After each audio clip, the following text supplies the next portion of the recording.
Hi, I'm Jude Matulich-Hall, the host of Titles, Talk, and Tipples. We're going to be changing some things up for the show in the next several weeks. So for a little bit, we're going to be showing you some reruns. But these reruns aren't just going to be the same old show that you've been seeing. In the past, I've edited heavily these episodes, and so what I'm going to do is, instead of giving you the same rerun, I'm going to go ahead and give you the full talk that I had with the author. So you will be getting some new stuff while revisiting some old. In the process, in the background, what you're not going to be seeing is all the great revamping we're going to be doing with Titles, Talk, and Tipples. We're going to have a whole lot of fun. You're going to really enjoy what we're doing, and hope to see you around. Thank you so much. Please like and subscribe.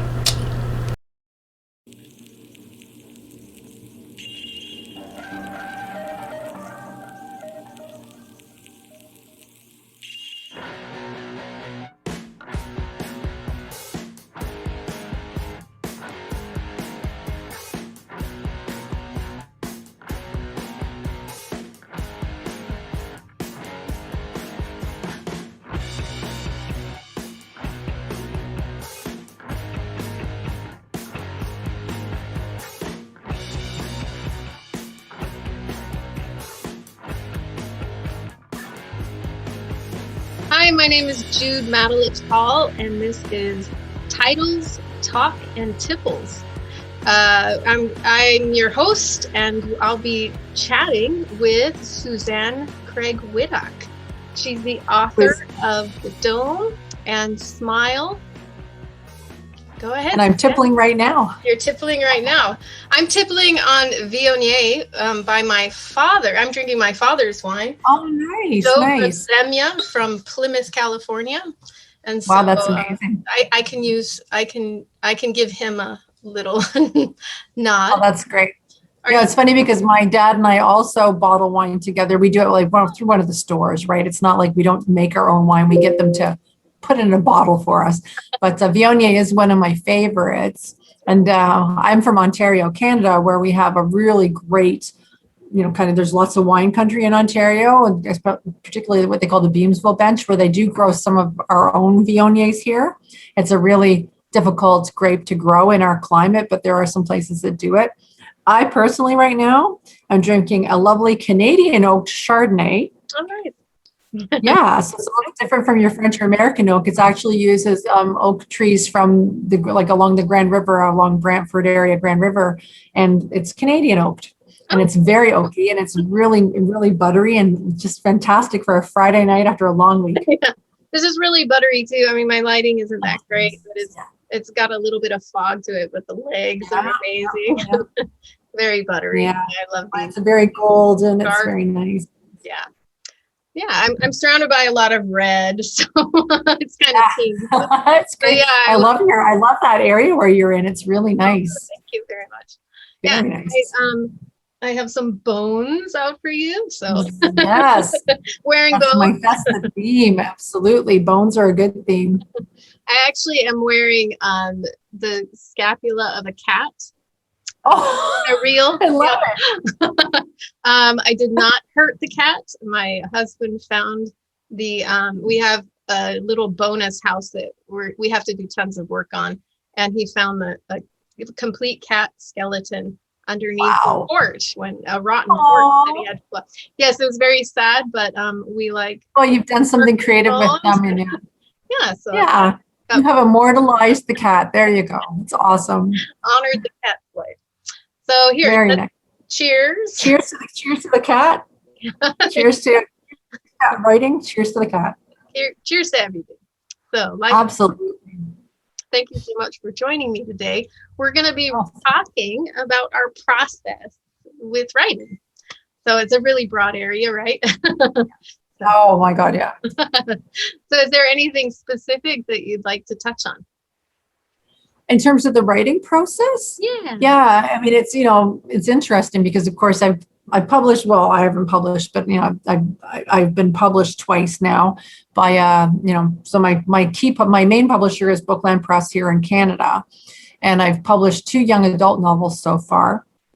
And then I have a third one coming out well, I think May, June, which is it's an adult, and I hate saying adult fiction because people are always like, is it porn? No, it's not porn. Erotica. No, it's not young adult. It's a supernatural thriller coming out, which is more kind of in line with the way my mind's been working the last couple of years. And then, of course, I have a new American publisher, Potter's Grove Press, who's putting out my first short story collection in the summertime. So the writing process for me has been a little interesting because I've been kind of simultaneously, I finalized the novel at the same time that I was working on the short story collection. And I actually was able to incorporate a couple of the elements from the novel into the short story collection and some of the different stories, which has a bit of a theme running through it too. But I work full time as well.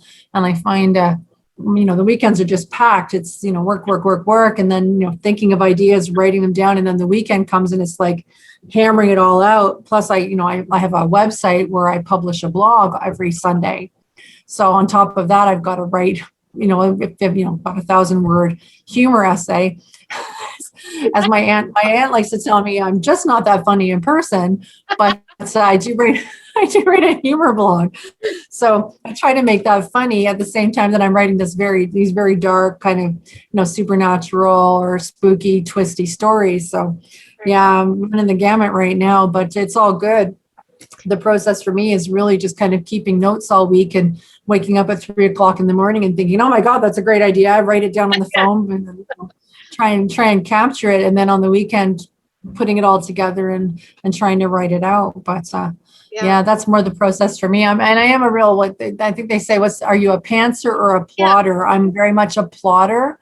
Like right now, to my left is a notebook where I've plotted out the sequel to my new supernatural thriller, The Seventh Devil. And I have all the chapters, like 2 lines for each chapter, because I'm planning to write a sequel. And I started the first chapter last week. So are you really meticulous with your structure, the outline, or is it kind of just I'm trying to get down, it's just a list. A basic frame, right? It's kind of like what's going to happen, a basic frame, and then as I start to write, I'm thinking, oh, that would be cool to include that, or ooh, what about this, and maybe this should happen too. And so I add as I go along, but for the most part, I try to sketch out like at least a basic plot arc. Here's what's going to happen in the beginning, and then we're going to do this, and this is going to be the climax, and then we'll get to the end. But along the way, things, the content might change, but I've always got that basics frame there. So short stories are a little bit different. They just kind of come to me. I don't even know half the time. Like I'll just be like, well, that's a cool idea, and it's like write it down. So get from the universe around you. Pretty much. Yeah, with my outline, it's just a list, and sometimes I'll do the 1 and the A, and then the little one, All right, the sub list. It's like it looks professional, but if you look really closely, it's not that professional. What are you working on right now? I am working on my second novel.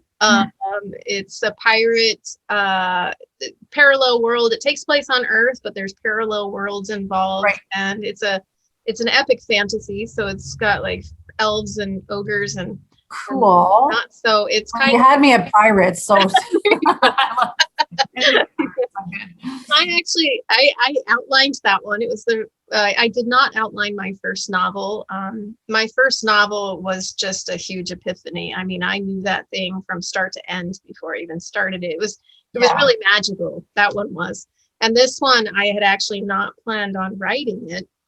But the publisher that picked up, White Cat Publications, picked up my first novel, and he suggested that I write an epic fantasy, and I was like, what's an epic fantasy? It's really long.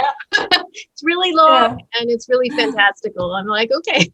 I even Googled like, what is epic fantasy? I Googled the simplest things, and the answer when it pops up.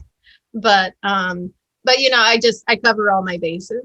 So magical worlds and all that. And there was a bit of that in the first one. And so what I ended up doing was I had this idea in the back of my mind that after this trilogy I was going to write this pirate novel that it actually ended up being characters from the first novel. And I loved the characters so much that I was like, one day I'm going to write a novel about these guys. That's great. And so he told me that my publisher told me, think about what you would want to write about, and we'll just chat about it. I think you can do that. Yeah. I think you can tackle this, was what he said. And so I thought about it, and then in our meeting, I asked, well, what about pirates? Can I write a fantasy novel about pirates? And how do you feel like, about absolutely, pirates are great. Awesome. So pirates are great. Yeah. And so fantasy pirates are the best. Yeah. I love, pirates. I always think of Johnny Depp and Pirates of the Caribbean as like the epitome of the best pirate ever. But there's so many cool things you can do with that whole genre of pirate fantasy, and the hero, anti-hero. It's very cool. Yeah.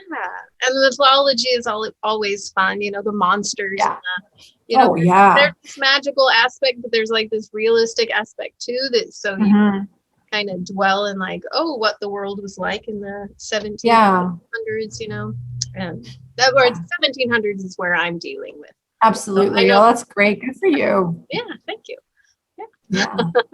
And but it's funny because talking about outlines, I got halfway through my outline, and I just a few days ago, I got to this point, and this huge point. It's a turning point in the novel, but I was at 150,000 words, which that doesn't mean anything much to people that don't write, but it's like, this is huge. Girl, I swear, like the most, I think my longest book right now has been 248 pages. I am not one of those people that can write epic. I just can't do it. Short stories, like flash fiction, that's more my genre. I think my new book is maybe 100. It's 189 pages. I know. I think that's 53,000 words. Like, don't ask me to squeeze another syllable out of that. That's just the way I am. Like, I get it. I just done. That's funny though, because if I had thought about it before tackling it, I would have been like, no way. Yeah. He said at first, 130,000 words. And my first novel, I ended it at 130,000 words, but then I trimmed it back. And and I was like, I know I can do 130. That's if I'd known that by the time I'm done, this is going to be somewhere between 180, 200,000. Maybe. I'm going to try to stick to 180, but if I'd known ahead of time, I would have been scared. I can't even it seems so intimidating to me. But I mean, I edit as I go as well. So, I know lots of people write a lot and then cull back. But I mean, as I go, I edit. So I'll write a chapter and then I'll go back to it right away and edit it down. I basically edit as I go. So by the time I'm done, it's pretty well in its finished form, and it's just some minor tweaking from there. But no, I'm just and I think because I write I write a lot of first person narrative. So I think, let's see, all my books so far have been first person narrative, and you can't do a lot of, I think that's where more content comes in when you have other voices. So my second novel actually had two narrators. It was a brother and sister. And so the story was told in alternating chapters from both their perspectives, but still you're not getting those other voices coming in where you can start building content from there. So I keep it fairly trim. Yeah. I think that's, I write in third person. I mean, I do kind of, I play with that a little bit. So sometimes it's the universal voice, looking down. And then other times it's directly from, so I kind of waver back and forth between the two. That's good. I think for me, I think partly because I work, like I said, I work full time, and it's a pretty hectic pace. So I just, if I can squeeze the writing in and get it done, I'm happy. But one of these days I'm planning to do something that's a little bit more expansive, because I love world building, right? And world building, it's fantastic, but you have to have the time to be able to sit there and really explore it. So that's maybe down the road for me. But I mean, my first book, I think, was this is like how thick it was, right? My second book, this is how thick it was. So Yeah, so you get better at it as you go. right. Yeah. And the new short story collections, there's 27 short stories in it, which I'm pretty proud about. Yeah. So. So, out of curiosity, I've read a couple of your short stories. And I won't spoil anything. So you know what I'm talking about. I'm trying to remember because like the collection, they're all new stories. Oh, okay. So I think there's only 4 of them in the collection that have been previously published. Potter's Grove is fantastic. They'll let you have a little bit. Oh, and it's been really hard because, like I went through a spell where I was submitting everywhere. You submit to contests, you submit to journals, you submit everywhere. Yeah, right. And you're like, and if somebody accepts it, it's like, oh, it's so great. And then I thought, I love doing this. I've got a good collection started. But if I keep submitting, nobody's going to publish previously published materials. Yeah. So I stopped submitting everywhere. And then I'm in all these writers groups and people are like, I just got accepted here and I just got accepted there. And I'm like, oh, but because it's a bit of, it's a real, it's a good feeling when somebody picks up a piece that you've done. So I was holding them all back and then I put the collection together. There's 27 pieces and only 4 of them have been previously published. And they're my 4 favorites from all the work I've done in the past. And so they were, Potter's Grove was fantastic about, we love the collection and we're okay with having the 4. Any more than that, I don't think they would have, but they're like, these 4, we're okay with. So, but so I don't know if the ones you've read before would have been any of the ones that are in the collection. I don't know. I'm trying to remember which ones they would be.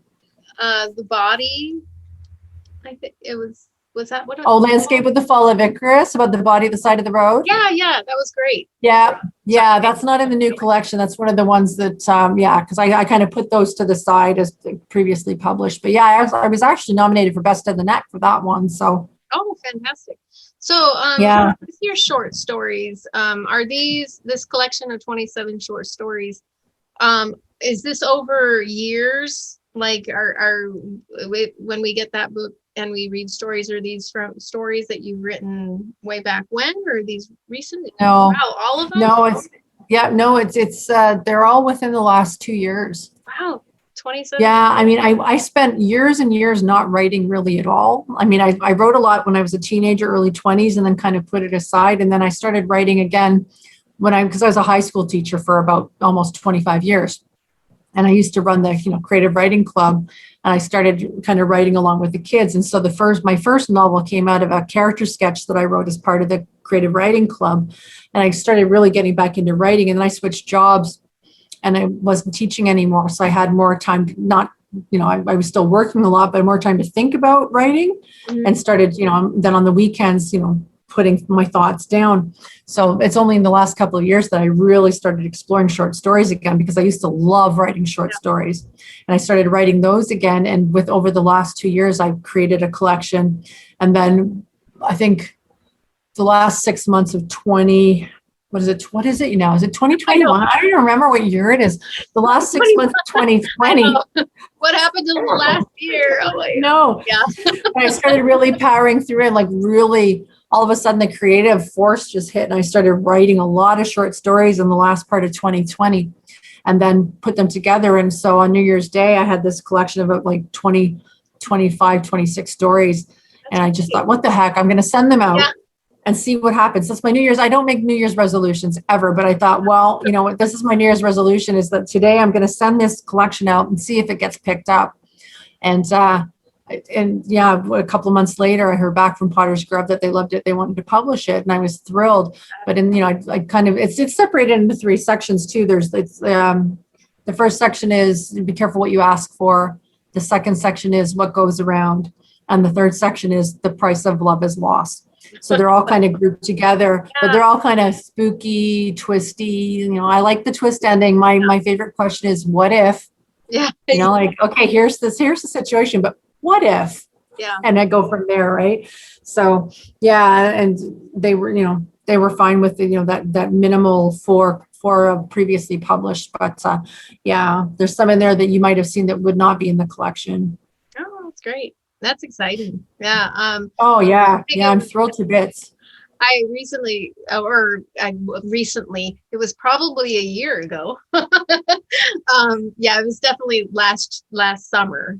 Who even knows anymore, right? Just recently, I read. I love Ray Bradbury, and so Oh, yes, yes, the master of the creepy short story, right? yes. And I was super inspired to when I finished my novel. My first novel. I didn't know what I was going to do.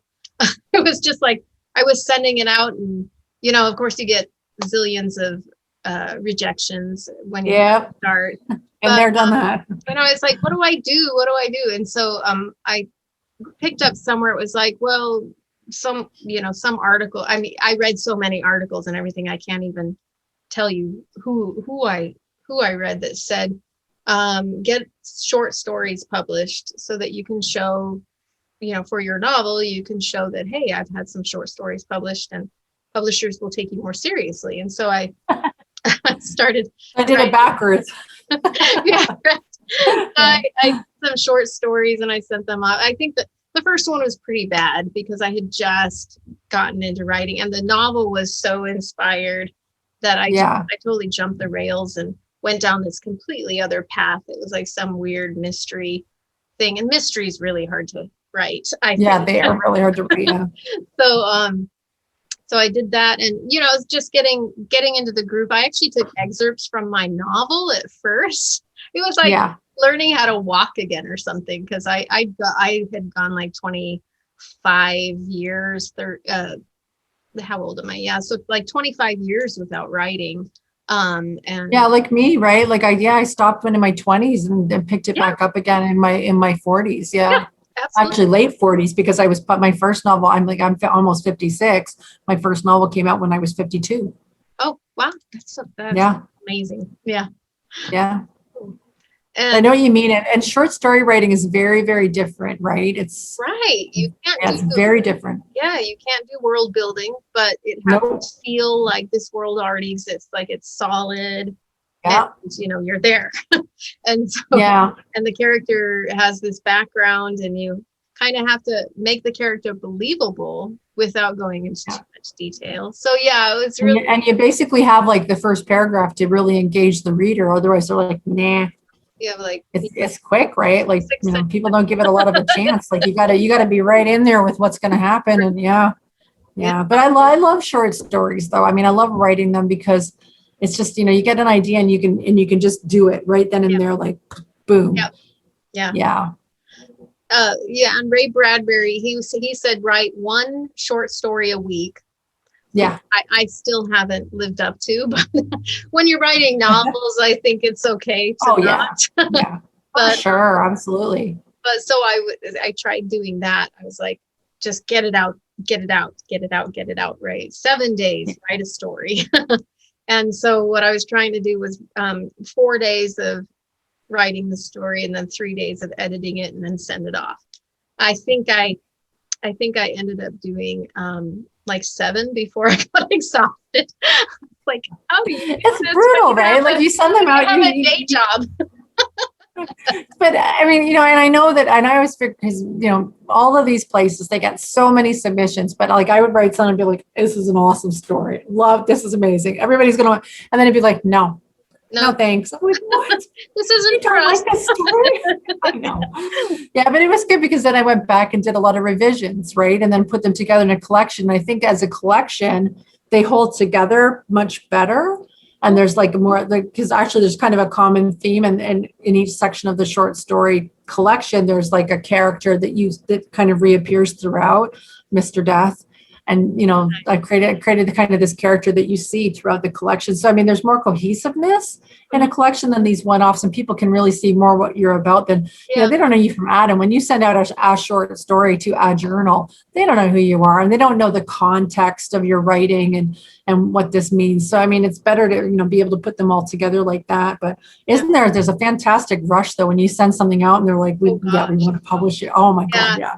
They could give me 50 cents and I would be happy. I know. Well, I never got paid a darn thing for any of the ones. I mean, I've been published in a few different literary journals, blessed to be, but, never got paid for it, and that's fine. I mean, I don't need to be paid for it. I'm just thrilled to bits to see it. You go online and you're like, there's this literary magazine online. There's your story in it. It's like, oh, it's so cool. It is. Yeah, so cool. Definitely.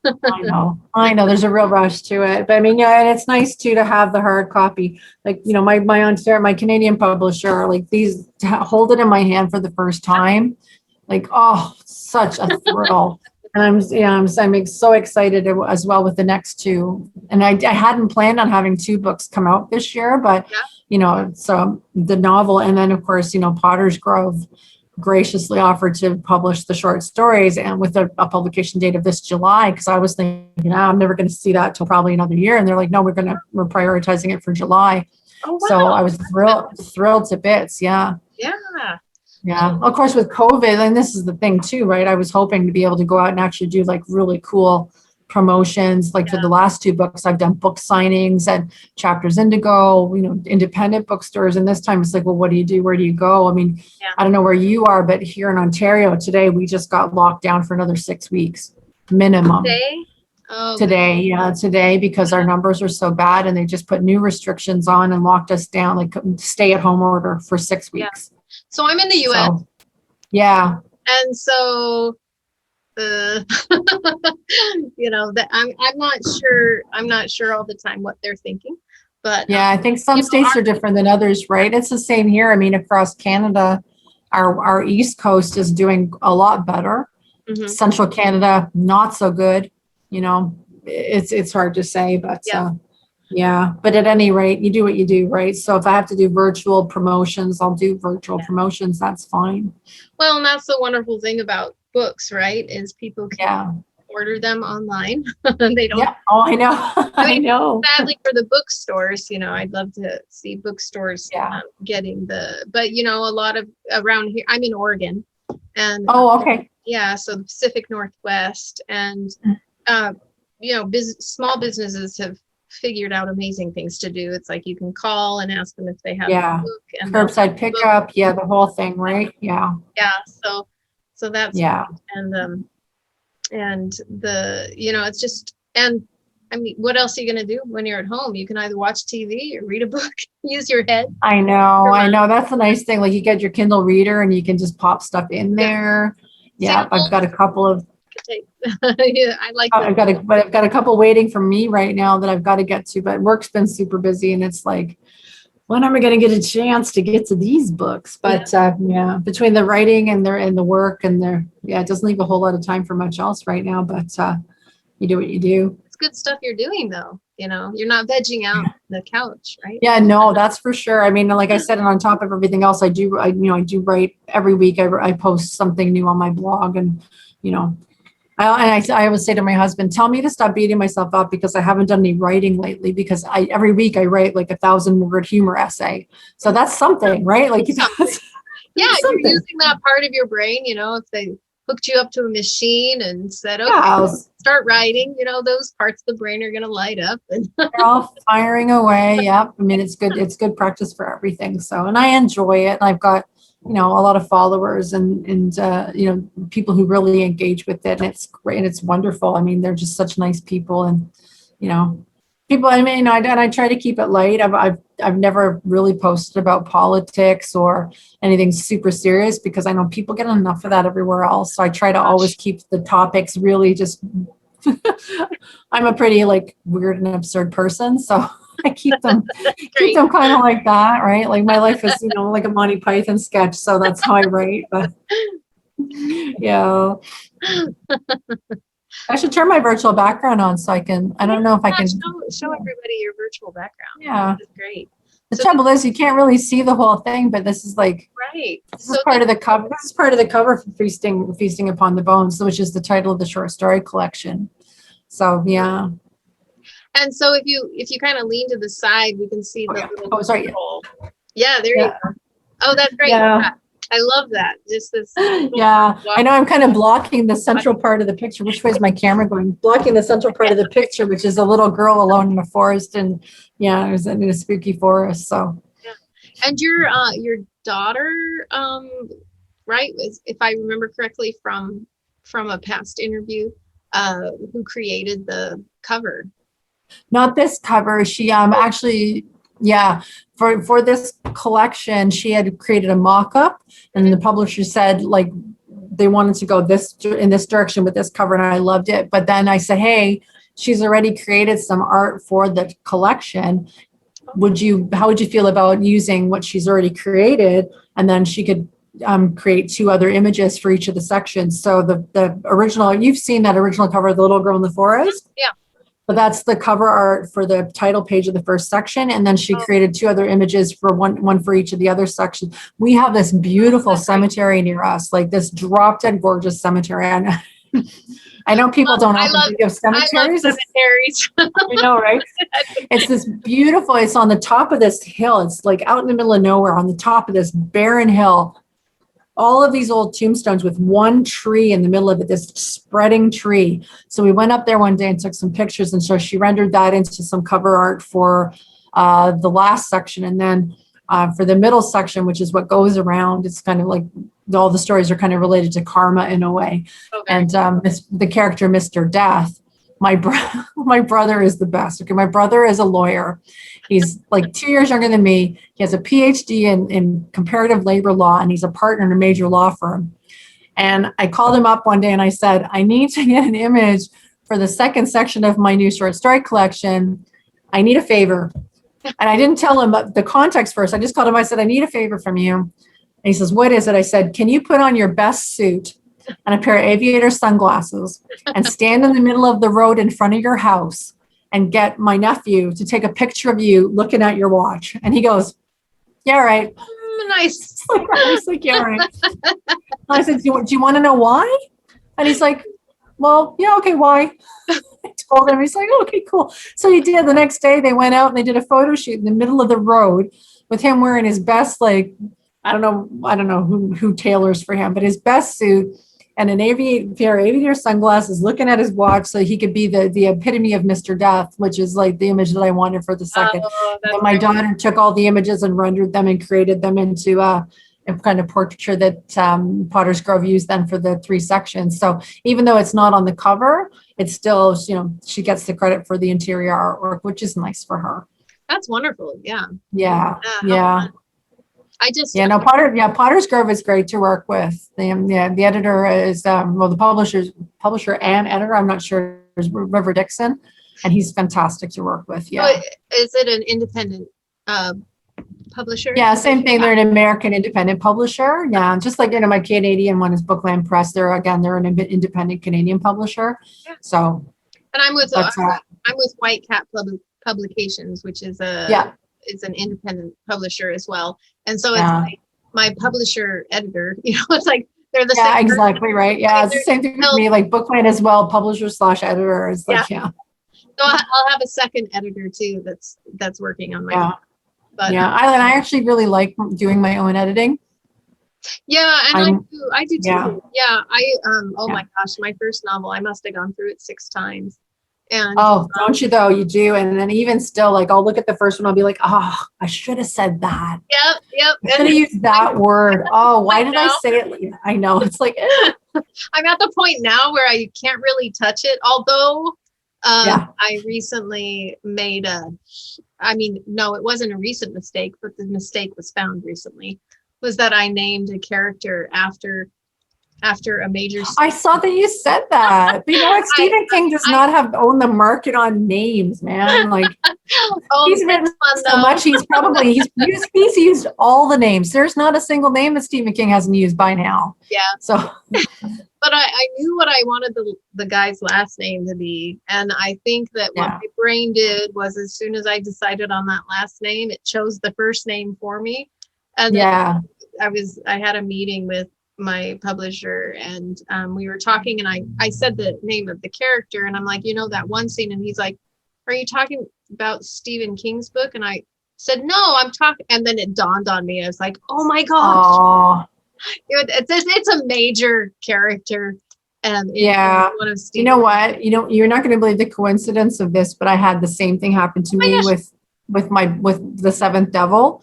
That I happened to be reading. I had gotten Stephen King has a new short story collection out called If It Bleeds.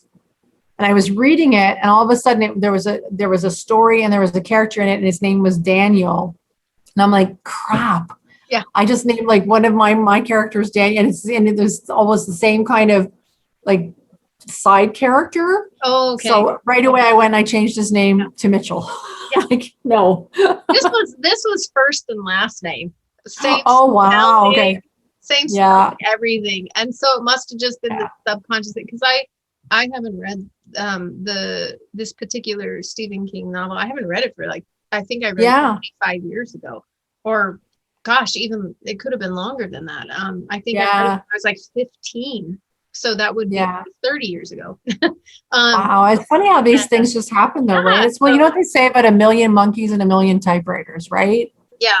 And I think it's basically, there's nothing new. We're not going to write about anything new. It's just we're going to present it in a different way. And can we present it in an exciting enough way and in enough of a different way to make it new? What did I see? I saw the other day somebody did a comparison and was like, Harry Potter is actually Star Wars. Oh gosh. Did you see that? Oh my gosh, it's hilarious. They track back. They show you they parallel like just to prove like in terms of archetypes, right? Sure. That they're really like everything that we write is based on the same archetypes, and there's really not much that's new. Right? Exactly. It's the hero's journey. I mean, we're going all the way back to like Joseph Campbell and the hero's journey. And those archetypes are, they're so prevalent in culture that it's hard to get away from them. I mean, the Hunger Games has the same hero archetypes as the Matrix, and you can track all of these, based on those very, very similar archetypes from the hero's journey. And there's nothing wrong with that. I mean, everything is just a spin on the same wonderful, like underlying foundational mythologies that we've always had, right? Yeah, so, it feeds us, I think, that storytelling. Yeah, it absolutely does. And I think there's a lot of satisfaction. I mean, we really, as human beings, thrive on seeing that story of a hero, rising up and completing a quest. And, no matter what the quest is and no matter who the hero is, you still get that sense of satisfaction out of it. At the end of the day, when you've got that ending and you're like, yes, the hero won. And, there's that wonderful, and I think that's the escape. Right. Well, but, and I think there's that escapism though, right? Either the hero did and you're escaping into it and it makes you feel better. The hero did and you're like, oh, well, that's the way it goes sometimes. But there's always that escapism in literature that people strive for, right? And that's why we read, is to get away from life. I mean, I would not want to be reading about COVID right now. Please don't give me any stories about COVID. I mean, I'm living it right now. Like, exactly. Yeah.